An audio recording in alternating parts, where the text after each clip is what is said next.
Just a heads up, this episode contains brief descriptions of violence and sexual assault.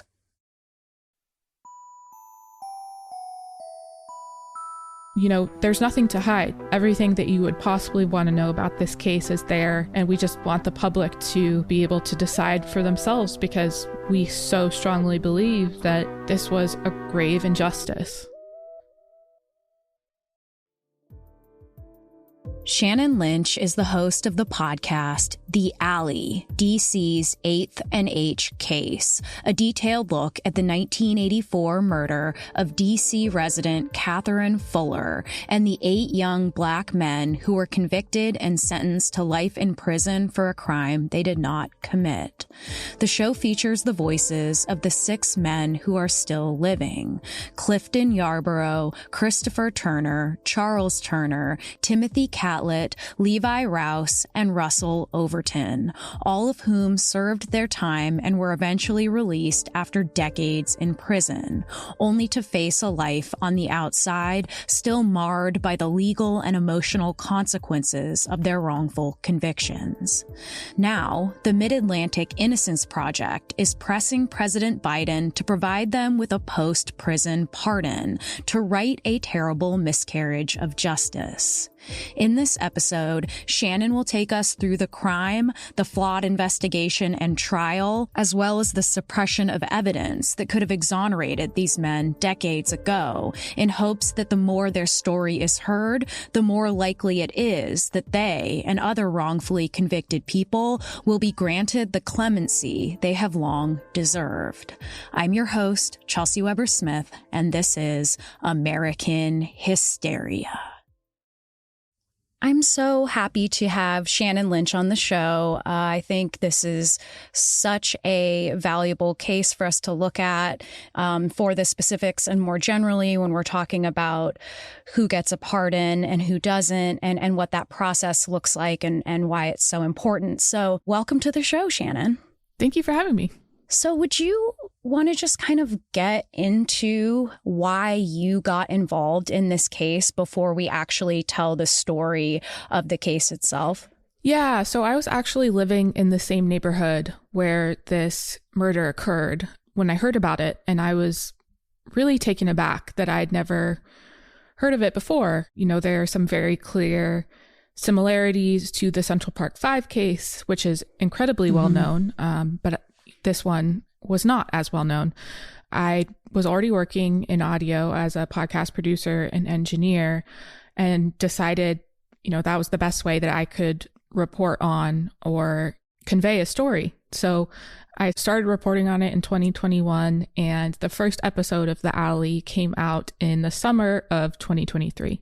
And so this murder occurred in 1984. So were you living in the area? I mean, I guess you wouldn't have been very old if you would have been born by then. Yeah, so I was not born. Okay. And that is, of course, a reason why I didn't know about it. And that a lot of other young Washingtonians had never heard of it. You know, at the time, these young men were painted as guilty before they even stepped in the courtroom. So after the case was closed, kind of just got swept under the rug and people forgot it even happened. So definitely, if you talk to folks within DC that are, you know, in their 50s, 60s, late 40s, they will have memories of this, but younger Washingtonians don't. And most of them had never heard of it before. Yeah, it's really weird how that happens, especially with something that seems like it was a really sensationalized case and trial. Would you think that was true? Oh, absolutely. It was incredibly sensationalized. I mean, there are things, especially that the Washington Post published, that ethically are questionable. And, you know, I would love to see some of these media outlets take accountability for the way that they did portray these young men back in 85 during their trial. But so far, there hasn't really been any real accountability. Yeah, it's probably something we can't really count on, unfortunately. Yeah. So let's go through the case, maybe chronologically, and we can get into some of the details. We're going to avoid some of the more horrific details just for anyone listening, because this was a very brutal crime committed in 1984. But let's talk about it and kind of go through the wrong turns that happened with policing, as well as the trial, the media, and, first we'll get a sense of what actually occurred. Yeah, so on October 1st, 1984, a 49-year-old woman named Catherine Fuller was murdered in an alley near the intersections of 8th and H Streets Northeast in Washington, D.C., and she had been beaten and sodomized with an object that was never recovered, and that's important. Her body was discovered by a street vendor who noticed as the police arrived that a young man fled the scene with an object concealed under his coat. Later that evening, police received an anonymous tip on their tip line, which claimed the murder was the work of a group of kids who hung out at the park that was right there near the alley intersection of 8th and H. And from there, detectives really developed this tunnel vision on this theory, and they didn't really pursue any other possible scenarios. And this is actually something we see a lot in high-profile cases like this, because detectives are under so much pressure to solve the case as quickly as possible, and it is in their best interest to be the most efficient that they can be, to just focus on one theory and try and get all the evidence they can to support that. But unfortunately, that, like is the case here, will sometimes lead to detectives going down the wrong road of investigation. So ultimately what happened is DC police arrested 17 young Black Washingtonians. And this is actually the record in all of U.S. history for the most people to be arrested for a single murder that wasn't part of a conspiracy. Wow. Like a mob hit or something like that. So this was incredibly significant. And similar to the Central Park 5 case, which I mentioned earlier, the police coerced multiple false confessions from these teenagers. And these statements were later recanted under oath. And, part of the systematic issues there is that I think a lot of Americans don't realize that false confessions are actually much more common here in the US than some other developed nations, because police are totally allowed to lie to you. They can say, I have 3 statements from 3 different people that you were there at the time of the murder, or, look at this folder of papers. It shows all of the results of the DNA tests that we did, and it clearly shows that you were there at the crime scene. And so we'll see them using this technique very often, and that can lead to a false confession after being in an interrogation room for 10, 15, 20 hours, pile on top of that you're a kid. Yeah. And then add to that you may have a learning disability, which was the case for the first false confession that they got in this case. And you can start to see how this is, can be really possible that someone may admit to doing something they didn't do to get out of a very threatening and scary situation. And sometimes they're even offered leniency as well, right? Absolutely. And that is what's, very, very interesting in this case, is that for 2 of these statements, these 2 young men, teenagers, who gave false confessions, who, like I said, later recanted them under oath, they were given leniency, and they decided to stick with their statements to get out of prison a lot sooner, while this group of 8 young men that got life sentences, any one of them at any time could have said, they could have lied and said, yes, I did this, and could have gotten out much sooner than they did. But their level of integrity wouldn't allow them to lie to get out of a terrible situation. Right. Okay. So after these confessions, what else is going on kind of simultaneously with the investigation versus with maybe what eyewitnesses are saying, and what other evidence or non-evidence is being found? So a really key part of this, which points to another systemic issue in our criminal justice system, right before the trial was about to begin, the prosecutor came across these witness statements that I mentioned earlier about noticing a young man fleeing the scene of the crime when police arrived. And, of course, this put a huge dent in the theory that they had that this was the work of a gang of 15, 20, 25 kids, right? So what the lawyer could have done at that point is pause the trial process and looked into this potential actual perpetrator further, but he didn't. He decided to withhold that information from the defense lawyers. So this entire case was based on these quote unquote confessions because the defense lawyers didn't know about this very likely alternative perpetrator. And there was no physical evidence, no fingerprints, no footprints, no hair, nothing that tied any of these defendants to the crime scene. So, like I said, what ended up happening is 8 young men between the ages of 16 and 25 ended up being sentenced to life in prison. What was a strange part of the story was whoever called the anonymous tip line to say that they believed it to be this, quote unquote gang of kids. Was there ever any way for the police to identify who that person was, or maybe why they would have called that tip in, or even whether there was a gang at all? Because, of course, throughout the 80s and 90s, that term was used extremely loosely. And I just thought that was a mysterious and strange part of the story that seemed to really kick everything into high gear and just made the police run with it.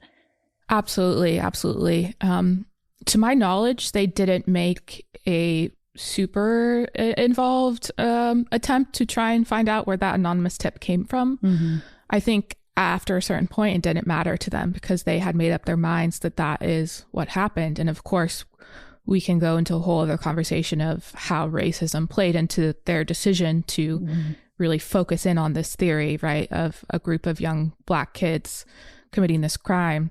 So it's really hard to say who called in that anonymous tip. I, personally have a theory that it could have been the person that actually committed this murder. Oh, yeah. As a form of a decoy. I think that that's definitely plausible. Yeah. But with your point about them being a gang, this is very important because these prosecutors and these detectives, they weren't very familiar with the culture of the neighborhood that they were working in. And there was indeed an 8th and H crew, which just referred to this group of kids that hung out at that park on that intersection. And they were referred to that because in DC culture then, and still to a certain extent, there are large concerts called go-go's that youth go to and went to. And when you go to a go-go, the MC will call out different neighborhoods, and you'll, represent your neighborhood when it's called. And so he may say, Minnesota Avenue, something or other. And then he'd say it's like the 8th and H crew in the house. And that's where that came from. But for a detective looking at that group of kids and seeing that they have a collective name, they, through their racism, through their preconditioning, decided that it must be what else would it be besides a gang in their minds? Right. Is what right. So it's just factually incorrect, right? And I think the point that these 2 officers who were assigned to the case were not local. They didn't understand that there was a community in this neighborhood that looked out for each other, that knew each other, and it just seemed like that was not taken into consideration, and this neighborhood was kind of painted in a different light. Yeah, absolutely. And another part that really points to their misunderstanding of the neighborhood, like you said, it was very close-knit. It was a working class neighborhood, and people would look out for each other's kids. If one kid was playing with the other, one family would make sure that that kid got fed that night. Stuff like this, really close-knit. And because they were a close-knit neighborhood, they understood and were very familiar with the circumstances of most of their neighbors and the families that lived in the neighborhood. And so it logically wouldn't have made sense for these kids to assault this woman, as the police claimed, for the sole purpose of robbing her, because their families knew her family. Yeah. They knew that this woman wouldn't have had a bunch of valuable items on her or cash on her. And so it logically wouldn't make sense for a group of, again, 15, 20 teenagers to try and rob a woman and, split up whatever they're able to garner from that attack. It doesn't make sense. But if they were familiar and understood the dynamics of the neighborhood, they would have realized pretty quickly that did not make sense as a explanation. Right. And I mean, we're also at this time, 1984, in the midst of what would become like a massive moral panic about gangs.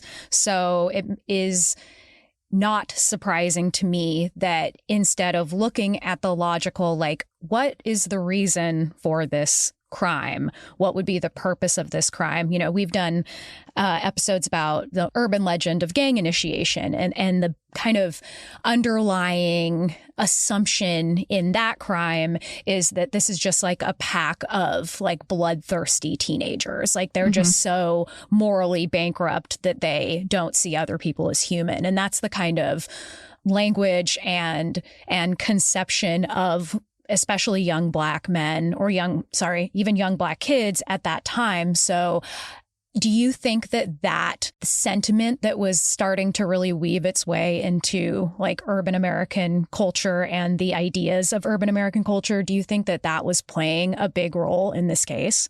Yes, undoubtedly. Okay. At this time, so we're looking at, the end of 1984, and organized gang activity would become a factor in crime in DC, but it hadn't yet.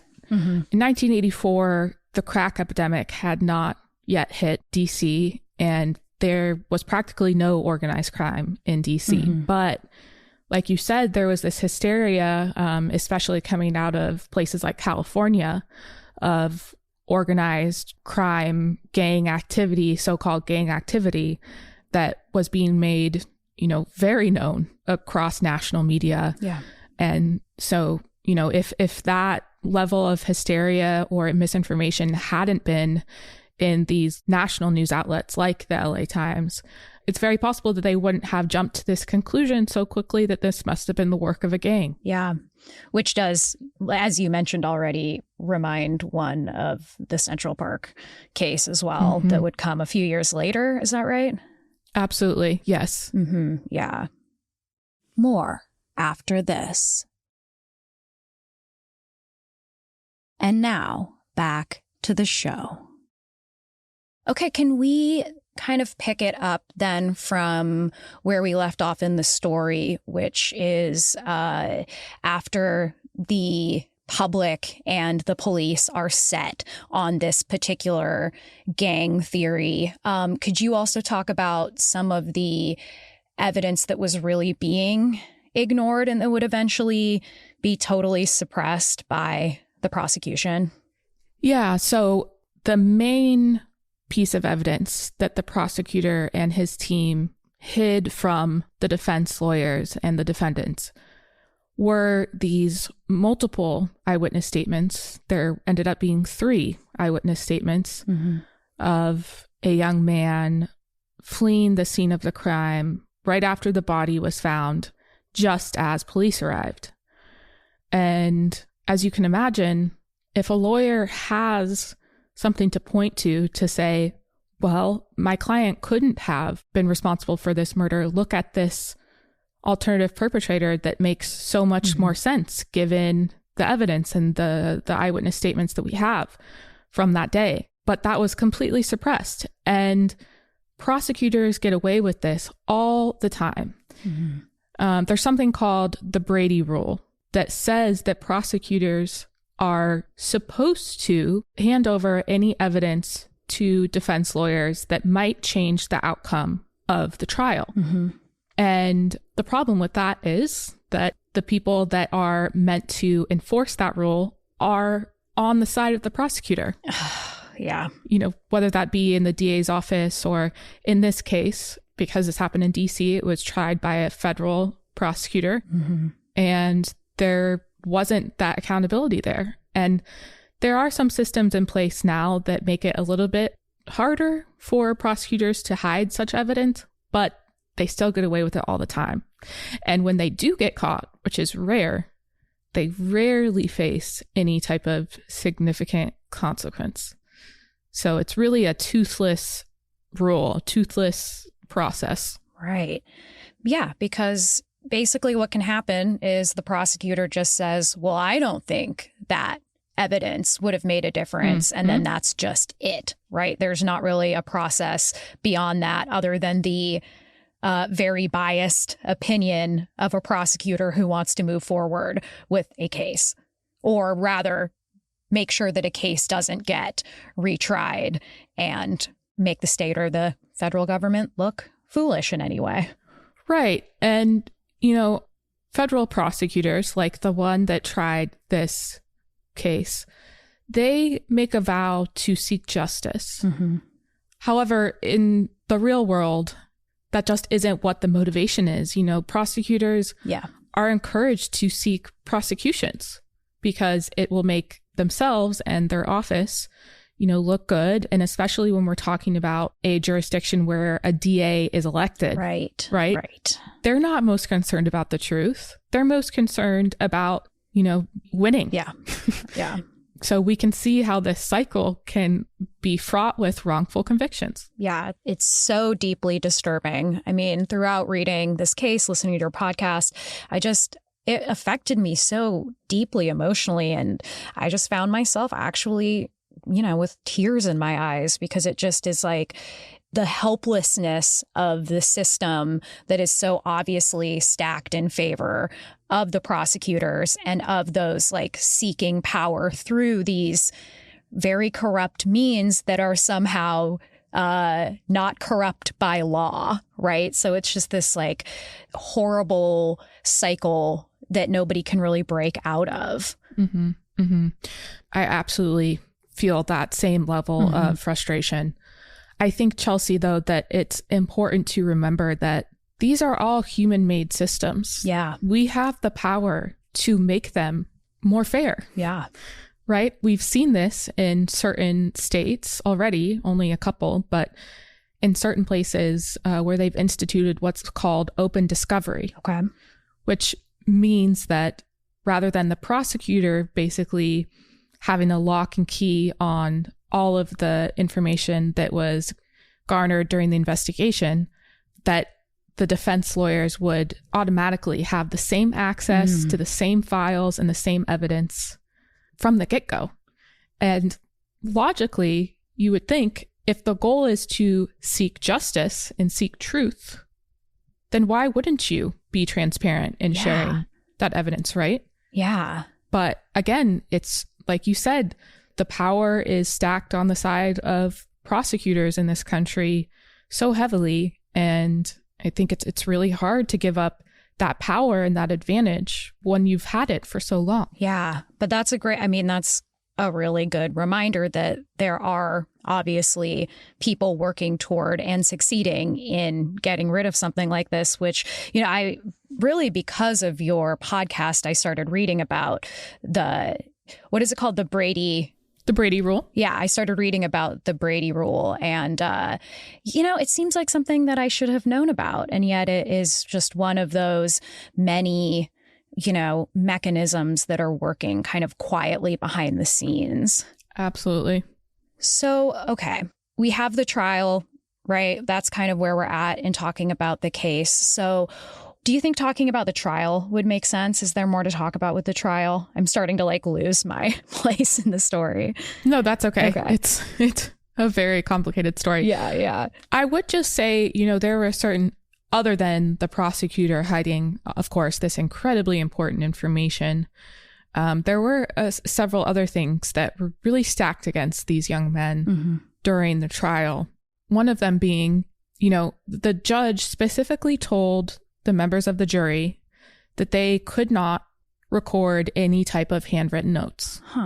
And you can imagine when, there's more than 10 defendants in the case, and there are many, many more people that are coming up as eyewitnesses or character witnesses, or whether it be like subject matter experts or the detectives, that this would quickly become incredibly confusing for someone sitting there that is just dependent on their memory. Yeah.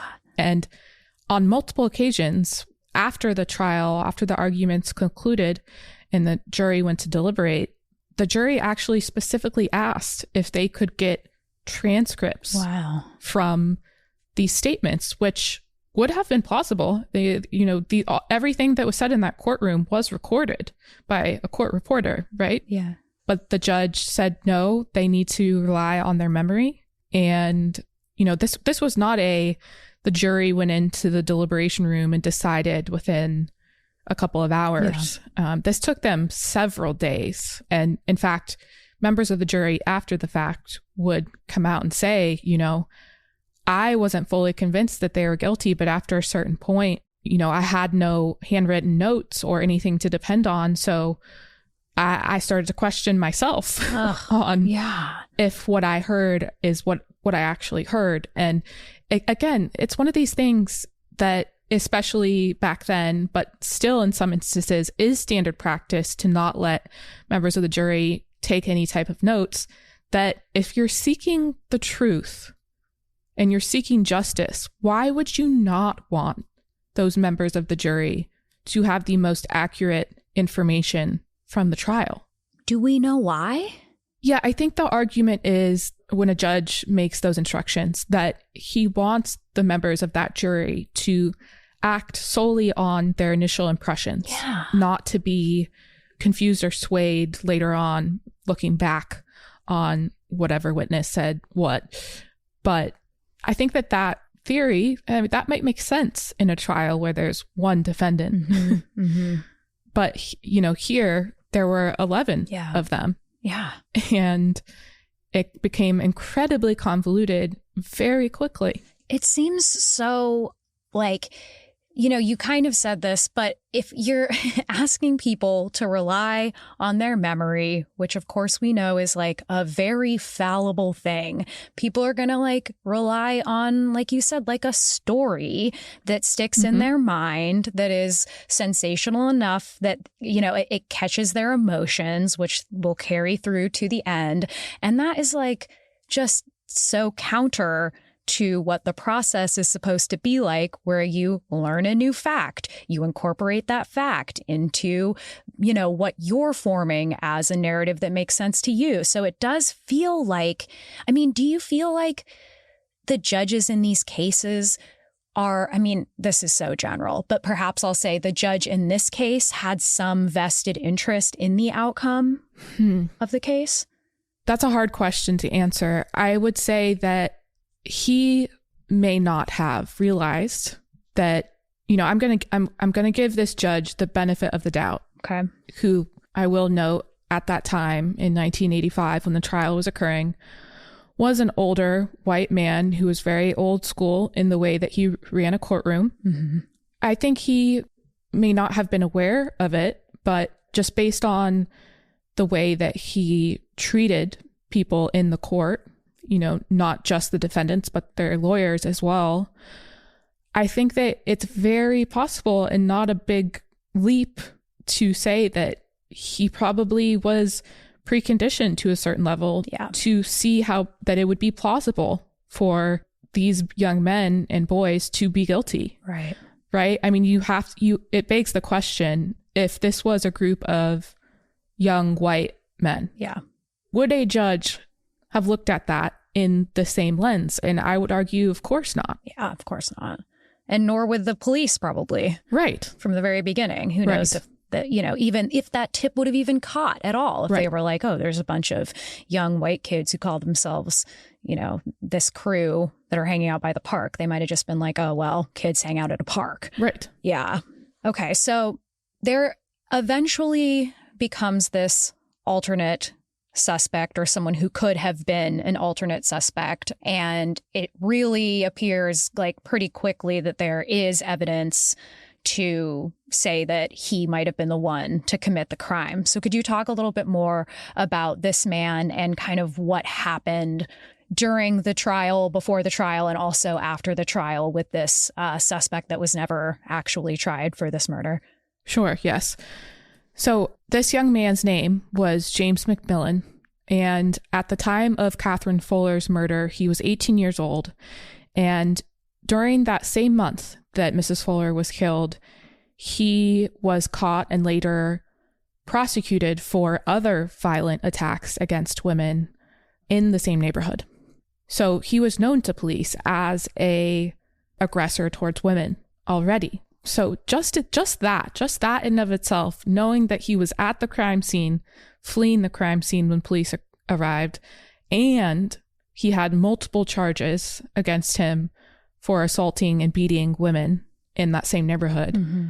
They should have put two and two together, but somehow those synapses did not connect because, by the time this information became truly known to the prosecutor, like I said, this was when the trial was about to happen. And by that point, a prosecutor and a team of detectives don't want to necessarily start their entire process over again. Right. So they didn't. But the really uncanny thing, there's so many uncanny things about this story, but sure, James McMillan ended up serving time in prison. I believe it was 8 years for these other assaults that he was convicted of around the same time Mrs. Fuller was killed. And within months of him being released from that prison sentence, he murdered another woman in an alley a few blocks away from where Mrs. Fuller was killed with an almost identical MO. Yeah. And the MO in this crime, like I mentioned, there was, sodomy with a foreign object, and there was a very specific form of injury patterns. It was almost identical to what happened to Mrs. Fuller for this murder that he did end up being convicted of in 1992. So the data just continues to stack up against this man. And hindsight is 2020, I suppose, but I think a school kid could look at that information and knowing that he was seen fleeing the crime scene with an object concealed under his coat and would end up committing an almost identical murder.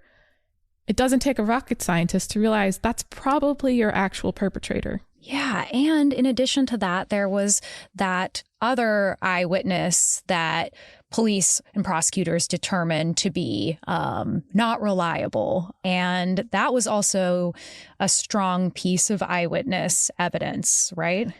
Yes. This was a woman named Amy Davis who was in the alley when this crime occurred. She was a drug user. She was using drugs in the alley and told police, that she had seen these acts of violence against Mrs. Fuller. And the police didn't take her seriously because, she was a drug user. So, they basically just dismissed her claim. And again, kind of just got swept under the rug. I don't think that the main detectives that were looking into this case originally in 1985 were even made aware of her statements. This was something that was, later revealed. We're talking the late 90s, early 2000s, that this was deep in the file and just had been either ignored or just wasn't brought to their attention. But it just points to, in cases this large and this complex, you could see how what might be the most important piece of evidence doesn't get connected with the detectives in time, or doesn't get, brought to their attention at all, because it might not fit in with their theory. And they're going to be looking for evidence that supports their theory, right? Right. That's just human nature. We don't like to admit that we're wrong. And, if they had taken into account Amy Davis's statements, again, that was completely in disagreement with this theory of a large group of kids committing this crime. Right, right. Okay, so after they're convicted and they spend decades in prison, each with a different sentence, but spending a large part of their lives in prison. So throughout that time, I know that there were appeals and attempts to kind of bring to light the fact that this evidence was withheld. Can you talk about how that all kind of went down over the years?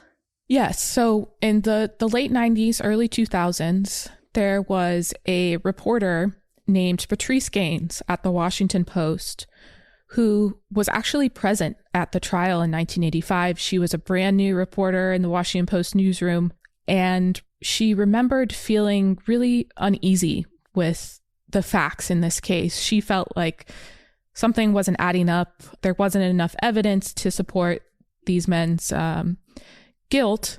But at the time, being, a brand new reporter, as a Black woman, especially in the Washington Post newsroom, she wasn't necessarily in a position to, question her bosses that were writing pieces on this case.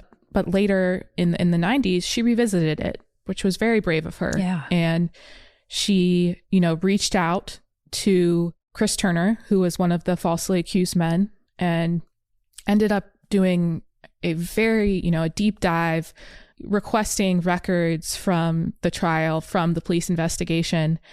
And Miss Gaines was the one that uncovered this statement from Amy Davis that was completely discredited, basically, this theory of a gang attack.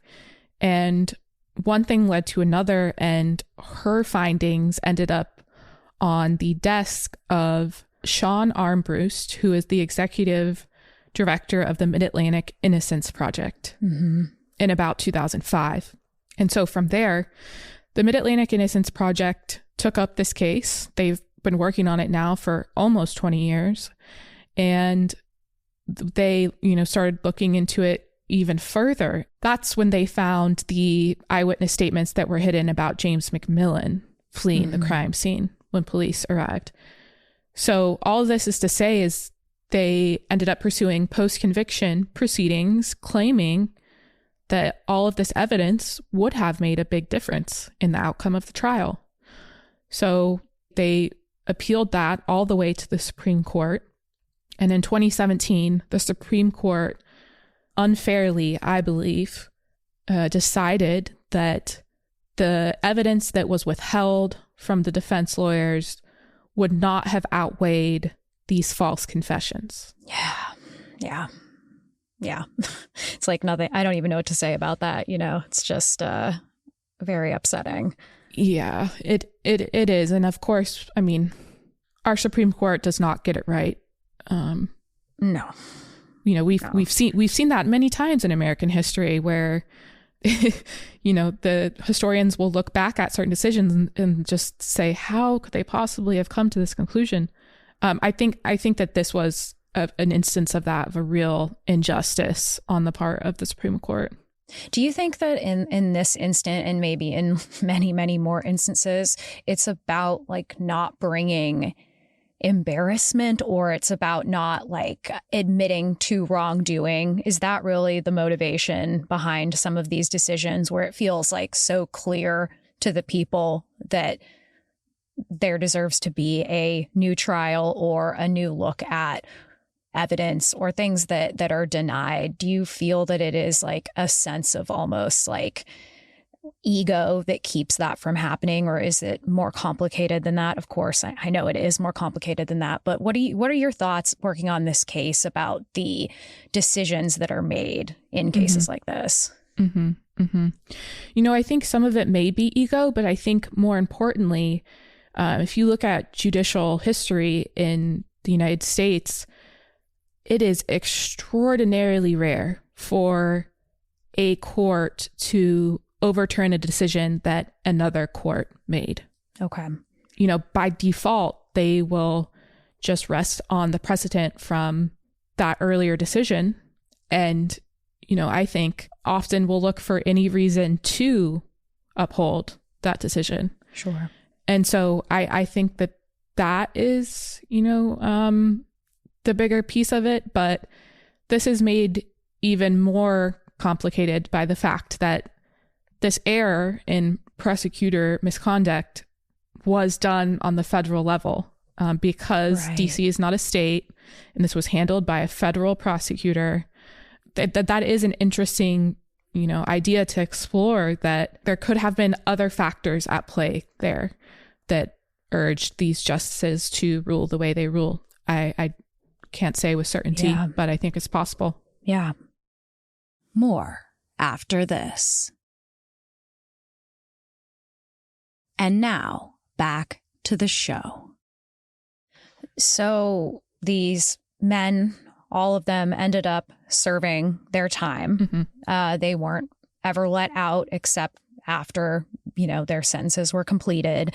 And from there, we get into sort of what you are hoping to accomplish with this podcast, which is getting them a presidential pardon. So, I think a lot of times when we think about pardons, we do think about them as a tool to get someone out of prison. But in this case, the men who were, I think, and you think, wrongfully convicted, still need that from the government. So can we talk about what that looks like and why that's so important? Yeah. And, this is actually the question that I get the most, or the reaction I get most frequently when I am explaining this case to someone and say that they're now seeking a presidential pardon. And folks will respond to me saying, well, if they've been released from prison, why do they need a presidential pardon? And the fact of the matter is that this conviction that hangs over their heads continues to affect nearly every aspect of their lives. Most prominently, and usually the only one that people think of, is it truly affects the types of jobs that a person can and cannot get, whether that be, that they're outruled completely from applying to a job, or they face a certain level of discrimination from hiring managers once they see that this conviction is on the record. For example, with this group of men, Timothy Catlett worked in prison kitchens for most of his 35 years behind bars, and found a true calling in the culinary arts, and was hoping to work in a restaurant when he got out. And mind you, he was willing to work any level in the restaurant. He just really wanted to be in the restaurant industry and environment, and no one would hire him. They would claim, well, you don't have the required 1 or 2 years of experience in kitchens that we require, because they wouldn't consider those 30 plus years of time in kitchens on the inside to be legitimate experience. Right. So it truly affects their happiness and career opportunities and their ability to make a livable wage. Several of them at certain times have been working 2 jobs just to make ends meet. And so that's one important factor. Another being, as you can imagine, if you are a convicted murderer, but you were wrongfully convicted, when you first meet someone, let's say you get out of prison after being in prison for 3 decades and you would love to find a life partner. Imagine how hard that would be, explaining that over and over again to people. Well, just so you know, this is on my record, but I was wrongfully convicted. Yeah.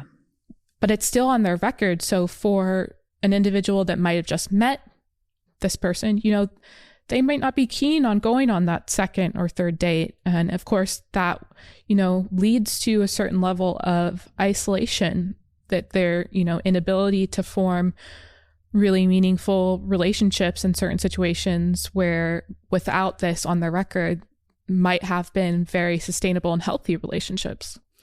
The other really important thing here is housing.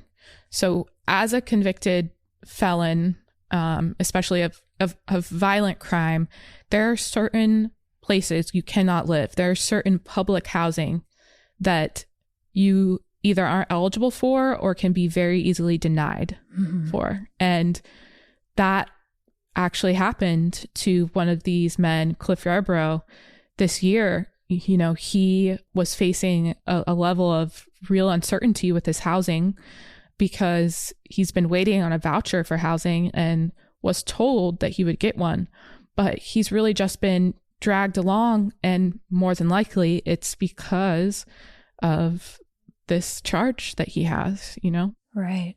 So there's so many things. I mean, the PTSD that these men have from the trauma of living in prison for so long.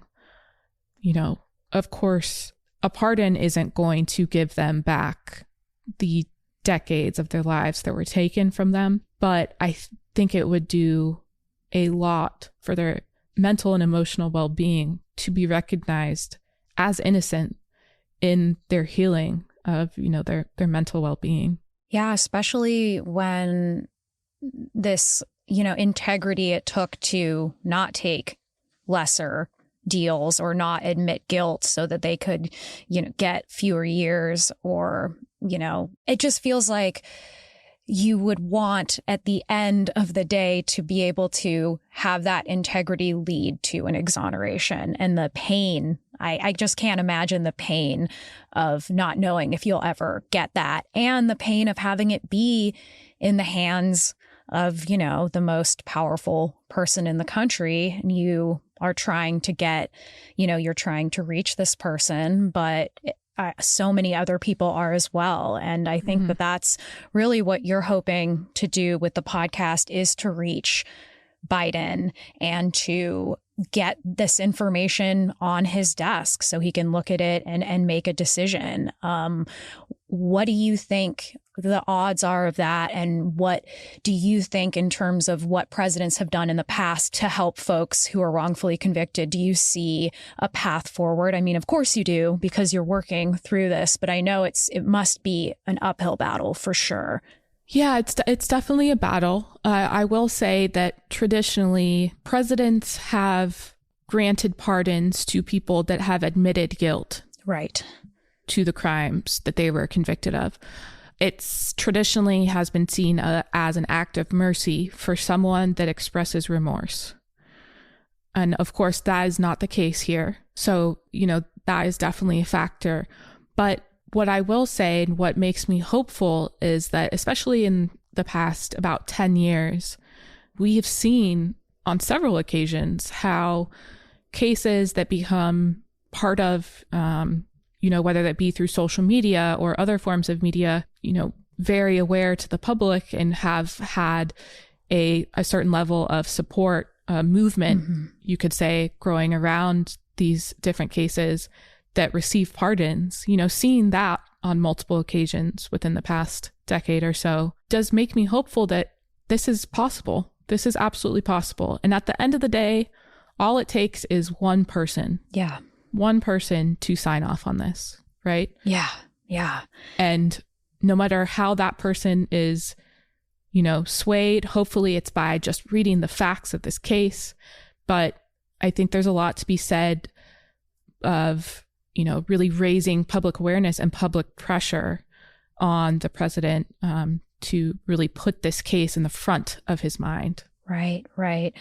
And I mean, we know that Biden I think this, let's see, I don't know exactly what the day was, but Biden just issued like a big blanket pardon of a ton of people. Of course, we know about him pardoning his son, but we also have seen this kind of blanket pardon that released people that committed like very horrible crimes, like Rita Crundwell, who was the perpetrator of a huge embezzlement scheme involving shorting her patients' chemotherapy drugs. And then there was also the judge, Michael Conahan, who was notorious for the Kids for Cash scandal, where he sent 2,300 kids, some as young as 8 years old, to for-profit prisons for kickbacks. And I think there's something particularly disturbing about that pardon. I mean, for obvious reasons, but as it relates to your case, because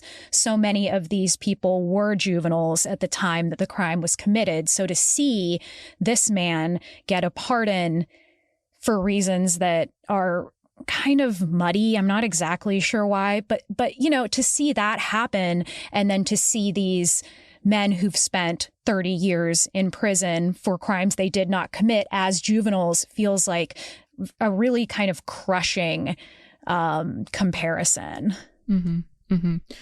It is absolutely frustrating. And I can't speak to the specifics of those other cases. Sure. I would assume that there was a certain level of remorse and guilt admitted by those individuals that received those pardons. The other thing that occurred on that day, which, by the way, was the single biggest action of clemency on a single day in U.S. history by a president, which is saying a lot. Yeah. All of those pardons that were granted were non-violent offenses. So I think that, there's a little bit more of an argument to be made for pardoning someone of a violent offense. But again, you would hope that someone that is innocent of any crime would be considered worthy of a pardon over someone that committed a really horrible crime and admitted guilt to it. It just seems a little bit backwards. It does. And the idea of like what violence is, I think, is a conversation that's always changing. But, to send an 8-year-old kid to a juvenile detention center and later prison feels extremely violent, as does, the manipulation of chemotherapy drugs for cancer patients. So it's just this like weird line of what is and what isn't violence. Right. And I know that's a whole other conversation, but I think that it's valuable to think about that. And then when you're thinking about people that did not commit a violent crime, but are still being treated worse than those that committed these other crimes and who maybe did express remorse. And, I've read about how all of the folks who were pardoned were part of this COVID era program where instead of keeping people in prison, where they could contract COVID, people were allowed to kind of serve their sentences at home, and that there were ways that those folks were able to show themselves to be rehabilitated in some way. But then it's like, on the other hand, so many of the men that you've been working with for the podcast who are convicted of this other crime have done so many amazing things in their communities as well. What are some of the things that they have been doing out in the community? Yeah. And, it is really incredible. There's something to be said about a person being so horribly treated by the criminal justice system and finally getting out of prison. And rather than being incredibly bitter and angry, which they deservedly all could have been. Sure. Instead, they decide to do productive things within their communities. So, for example, they've all been fairly involved with the Free Minds Book Club, which helps people transition from prison back into society. And they've worked as mentors for younger folks that are reentering society in this group. Also, we see Cliff Yarborough, he actually works as a crossing guard for schools. So it's a program called Safe Passage, where these adults make sure that kids get in and out of DC public schools without experiencing some level of violence. Yeah. They're there to kind of be a buffer and prevent that from happening, which, as you can imagine, he has so much love in his heart to be able to, pursue this as his job after he gets out of prison, because he loves working with kids and he wants to, help his community in any way he can. The guys have also been on several occasions of back to school backpack drives within DC. Charles Turner, has volunteered at homeless shelters. So these are men that aren't making a ton of money because they are so limited in what jobs they can receive, but still find the time and the heart to help their communities in ways that, no one's asking them. This is what they want to do because they feel that they have a responsibility to their community, even after being so poorly treated by the system and the government of that community. It's really incredible. It's so incredible. That was like the part that really started to make me emotional, was just like, it's so unimaginable, the integrity and the heart and like the care to have lived that long in prison, for something that you didn't do and come out and just want to help. It's like, it's just like a triumph of the human spirit in a way that I personally just can't imagine. And so I think now would be a great moment to just talk about how our listeners could be of help in this situation and maybe in other situations that are similar as well, especially as we approach these last handful of weeks, or these last couple weeks, really, before that chance of pardoning by Biden has passed. Yeah. So for this case in particular, there are several different ways that the general public can help and support. First and foremost, it is so important to just talk about this case with as many people as you can, raising that public awareness, raising that public pressure, so that it hopefully reaches, the top of the pile for President Biden. So that is very important. And we do ask, social media is a great tool. If you're able to post about this story on social media, we ask that you use the hashtag 8th and H Justice. That's the number 8 THANDHJUSTICE. That can be a huge help in, reaching more folks that, you may not even know that you have a reach to on social media. Right. The other bit of it is you can sign a letter of support that, as we're getting more signatures, we send in as supplemental material to the Justice Department for their pardon applications. And you can do that by going to the website that's been set up, and it's the same as the hashtag 8thandhjustice.org. You can go there and you can sign a letter of support. You can also find all of the court records in there, see for yourself, read up on this, and, there's nothing to hide. It's all been posted on that website. Everything that you would possibly want to know about this case is there. And we want the public to, be able to decide for themselves, because we so strongly believe that this was a grave injustice. Yeah, I do too. And I think, listeners, if you want more information, figure out how to help, we'll put that information in the episode notes as well, to just make the process a little easier for all of you. Is there anything else, Shannon, that you want to share with us before we end today? Yes, it's this quote that I've been thinking about a lot over the past couple of years, and it's an Ida B. Wells quote, who, of course, was one of the most impactful investigative journalists in American history. Mm-hmm. And she said, "The way to right wrongs is to turn the light of truth upon them." And I think that is incredibly relevant to this case, because it's not a matter of the facts. If people are just made aware of the facts in this case and what happened, it's incredibly clear that a grave injustice occurred. Yeah. It's just the matter of putting the light on them, making people aware of what happened. And then any reasonable person that is made aware of what happened here, they will want to help undo this injustice. Yeah, absolutely. Thank you for sharing that. And I think, it just shows that each one of us can be empowered to do one small thing, which is to share this information.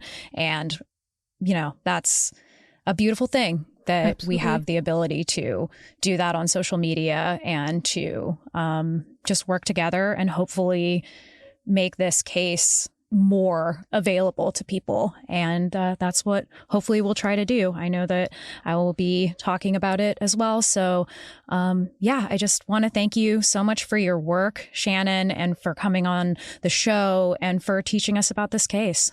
Absolutely. Thank you so much, Chelsey, for your commitment to sharing this story with your listeners.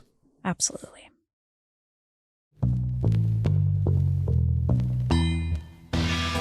This was American Hysteria.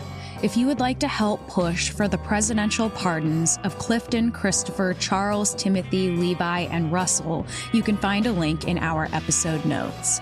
Make sure you subscribe to Shannon's podcast, The Alley, DC's 8th and H case, to learn more.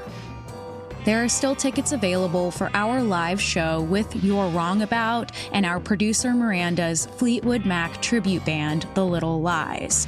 We'll be in San Francisco on January 11th and LA on January 24th. You can find the link to get tickets in our episode notes. American Hysteria's producer and editor is Miranda Zickler. Our associate producer is Riley Swedelius Smith, and I'm your host, Chelsey Weber Smith. Thanks, as always, for listening, and I hope you have a great week.